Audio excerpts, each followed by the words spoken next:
Welcome back. Say the name Desmond Tutu and you instantly recall his work to galvanize public opinion against racial inequity, both in his native South Africa and around the world. Today, Archbishop Tutu died at the age of 90.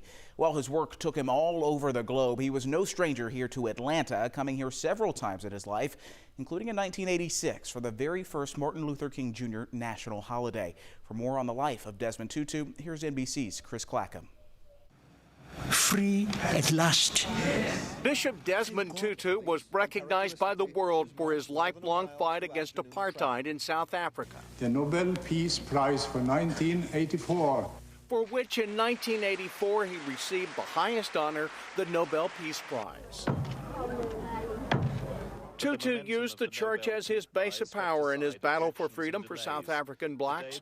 Growing up, he said he would never forget the past books that blacks were forced to carry and how they could be stopped and searched at any time for any reason. He became an activist, leading marches, always looking for ways to improve the life of blacks in South Africa. I'm always a man of hope, and I believe the best about everybody.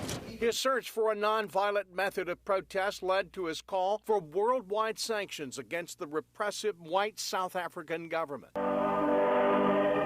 In 1984, he was named Archbishop of Johannesburg, and 2 years later became Archbishop of Cape Town, the highest office that can be held in the South African Anglican Church. One of his happiest days, he said, was the day Nelson Mandela was released from prison. He knew then that the country was finally changing, but Bishop Tutu never wavered in his fight to promote brotherhood and peace. After his retirement, Tutu worked as a global activist on issues pertaining to democracy, freedom, and human rights. He also campaigned to fight HIV/AIDS, tuberculosis, poverty, racism, sexism, and homophobia.